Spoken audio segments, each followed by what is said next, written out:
할렐루야. 부활 주일 후에 첫 번째 맞이하는 주일입니다. 부활 승리하신 주님의 은혜가 우리에게 언제나 함께 하시길 원합니다. 오늘은 본문 말씀 통해서 예수님이 부활하신 이후에 첫 번째 행하신 일, 그 일에 대해서 말씀을 생각해 보면서 엠마오로 가던 사람들이라는 제목으로 말씀을 생각해 보려고 합니다.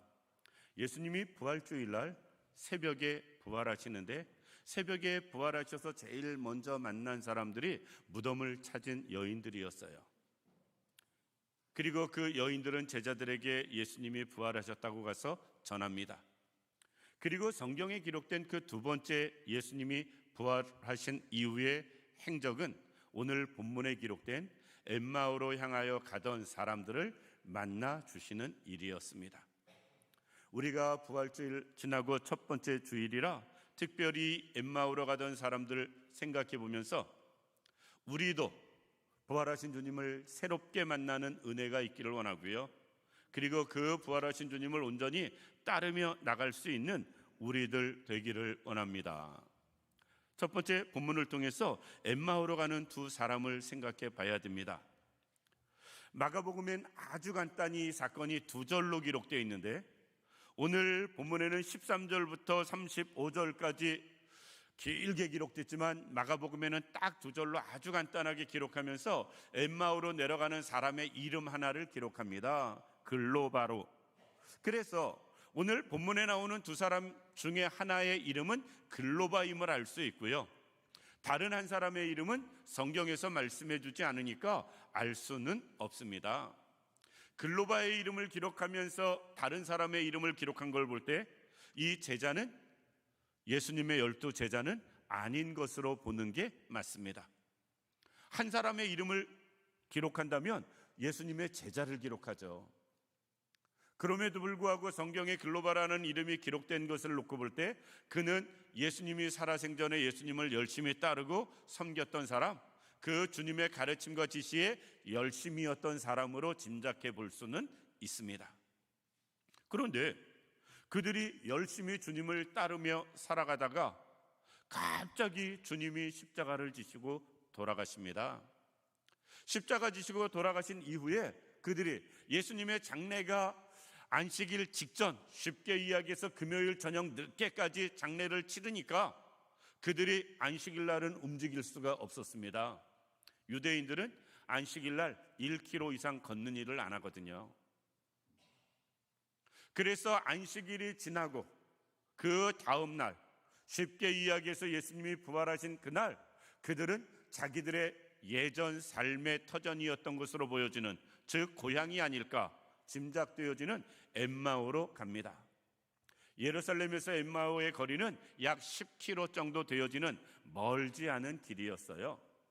그러니까 그들이 안식 후 첫날 오전에 느긋하게 일어나서 고향을 내려가고 있는 상황으로 보면 이 본문의 배경이 되어집니다. 왜 이들은 예수님을 그렇게 열심히 따르다가 예수님이 부활하신 그날 그들은 고향으로 돌아갔을까 하는 것입니다. 얼른 생각하면 부활의 소식을 못 들었나? 들었습니다.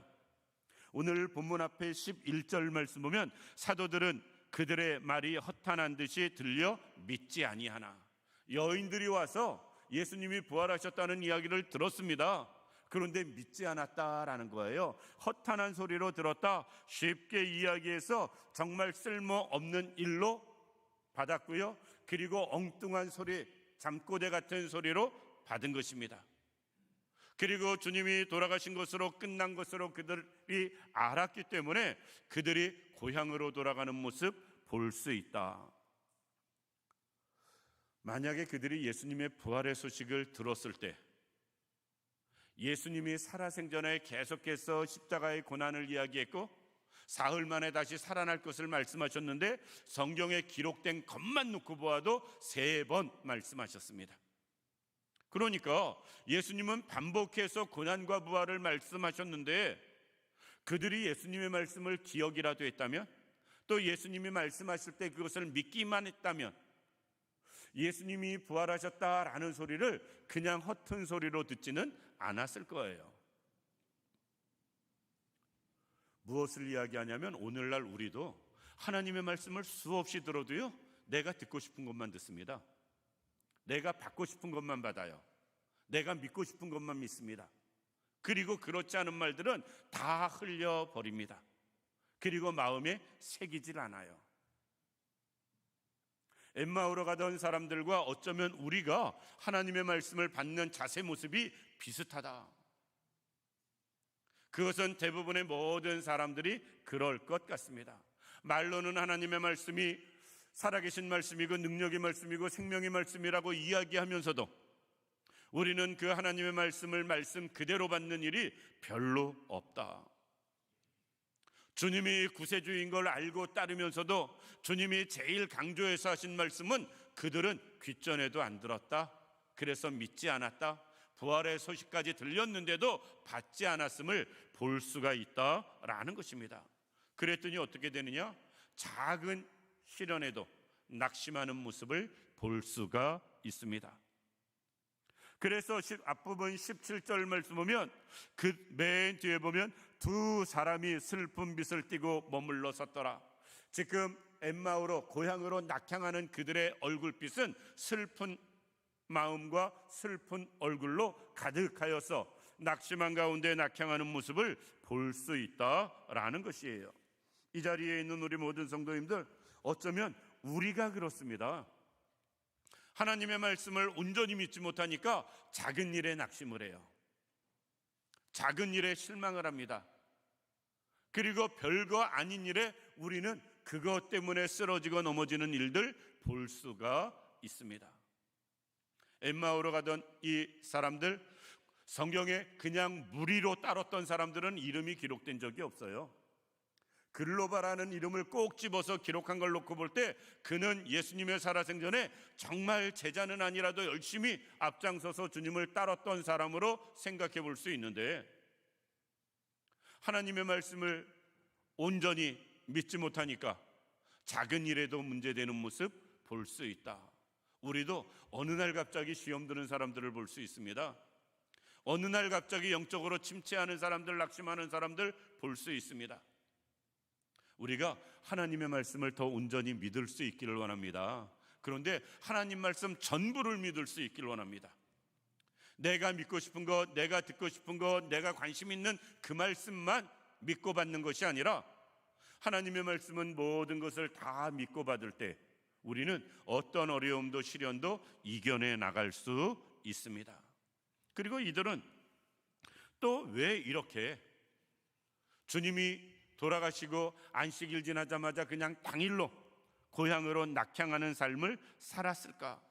여기엔 또 하나의 이유가 있습니다. 그것은 무엇이냐면 부활에 대해서 그들은 믿지 못했던 거예요. 부활에 대해서 믿지 못한 겁니다. 우리나라 사람들도 죽으면 끝이지 라고 말하는 사람들 얼마나 많아요. 그러면서도 그분은 집에 가서 제사는 지냅니다. 죽으면 끝이라고 말하려면 제사를 지내지 말든지, 제사를 지낸다면 죽음 이후의 세계를 생각해 보든지 우리는 그래야 되거든요. 그런데 제사는 지내면서 죽으면 끝이라고 상당히 많은 사람들이 말을 합니다. 왜? 눈에 보이는 것만 믿기 때문에.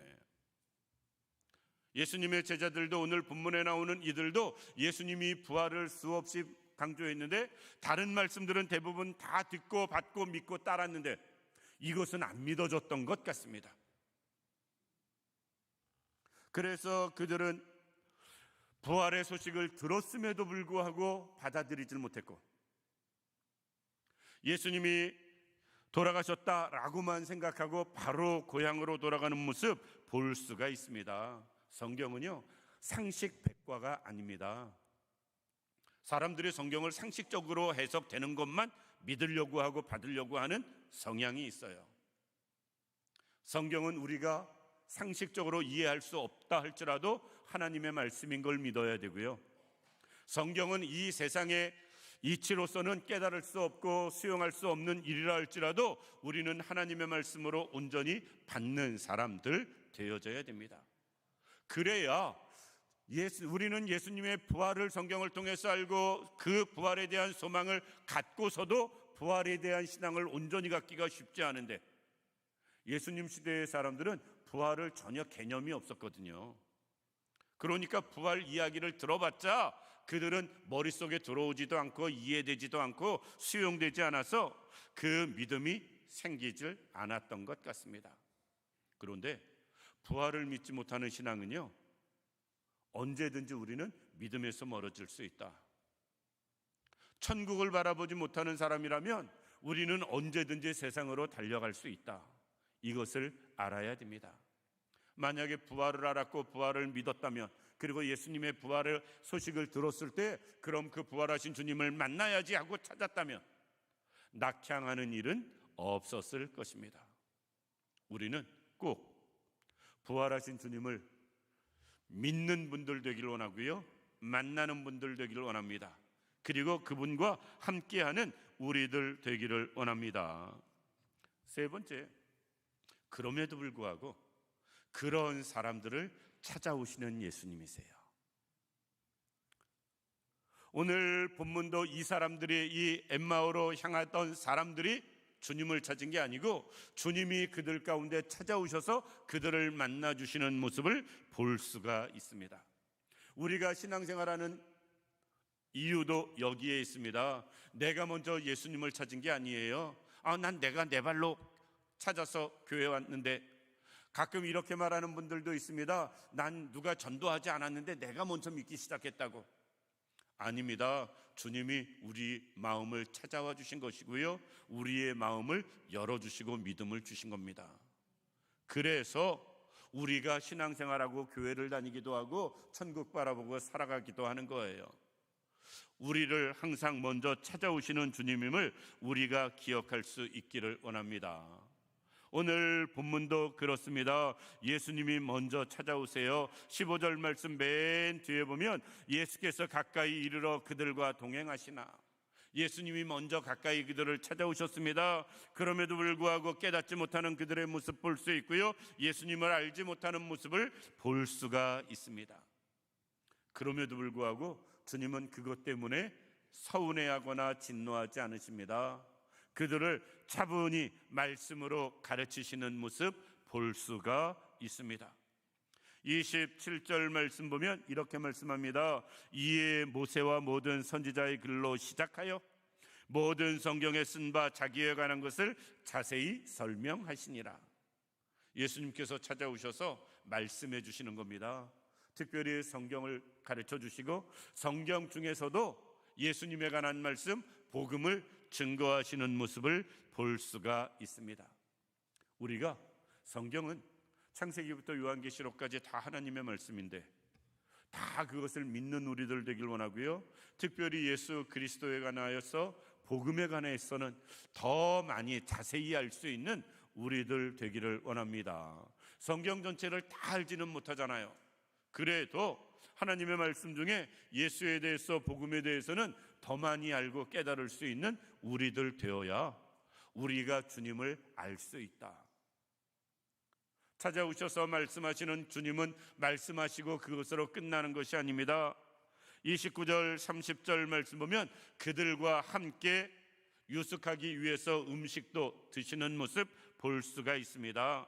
29절 말씀 보면 날이 저물었고요, 요즘처럼 도로가 좋거나 요즘처럼 교통수단이 좋거나 한 시절이 아니기 때문에 그때는 해가 지면 특별히 먼 길 가는 것은 쉽지 않은 상황입니다. 예루살렘에서 여리고 가다가 강도 만나는 시대가 그 시대거든요. 비유로 예수님이 말씀하신 걸 놓고 볼 때 예루살렘은 높은 산 위에 해발 900고지 정도의 예루살렘이 있습니다.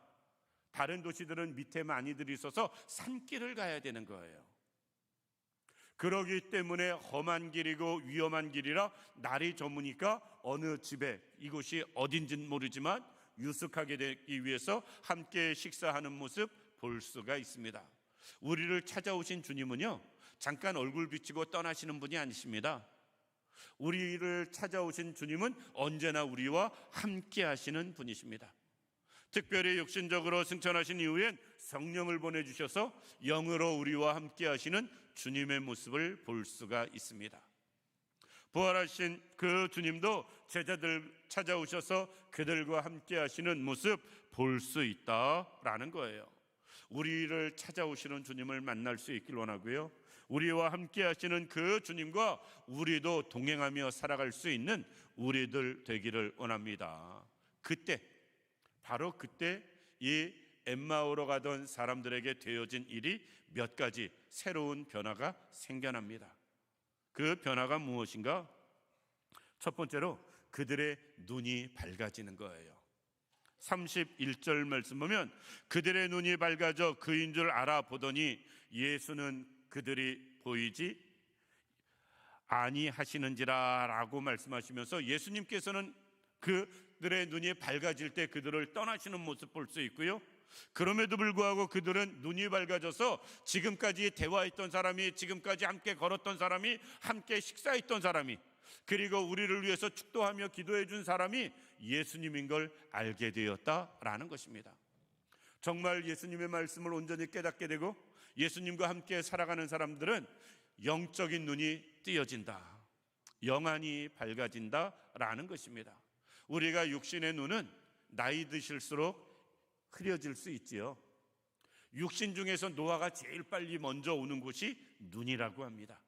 그래도 나이에 상관없이 우리가 주님과 동행하고 우리가 하나님의 말씀에 늘 깨어 있으면 우리의 영적인 눈도 밝아질 줄 믿으시기 바랍니다. 그래서 우리가 육신의 눈은 흐려져도 영적인 눈이 밝아져야 되고요, 늘 주님을 알아볼 수 있어야 되고요, 하나님의 말씀에 집중할 수 있는 우리들 되어야 됩니다. 영적인 눈이 밝아지니까 그들이 하나 깨닫습니다. 그것이 무엇이냐? 아까 길을 걸어오면서 그 예수님이 말씀하실 때 우리의 마음이 뜨거워졌던 것, 그것을 깨달아요.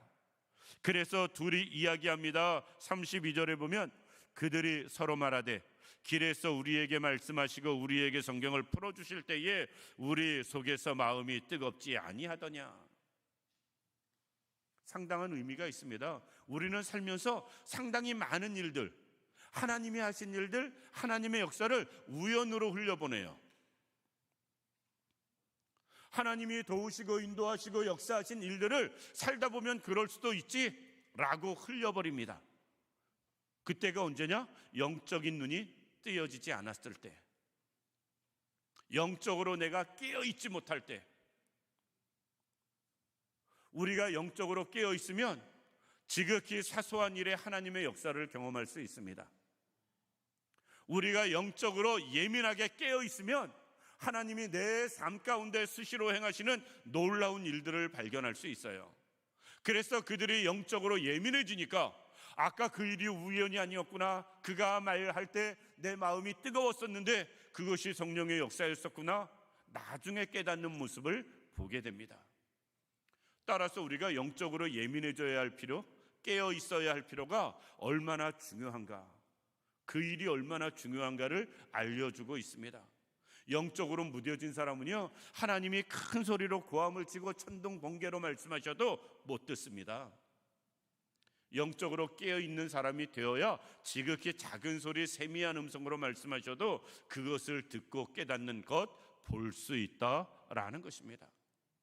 우리는 영적으로 깨어있는 분들 되기를 원하고요, 하나님이 역사하시는 일들을 늘 발견할 수 있는, 깨달아 할 수 있는 우리들 되기를 원합니다. 그때 이들이 한 일이 두 가지가 있습니다. 영적으로 깨어나니까 행하는 일이 두 가지 있는데, 그것은 첫 번째, 예루살렘으로 돌아가는 거예요. 영적으로 어두워졌을 땐 예루살렘에서 엠마오로 갔는데, 영적으로 깨어 있으니까 엠마오에서 예루살렘으로 다시 되돌아갑니다.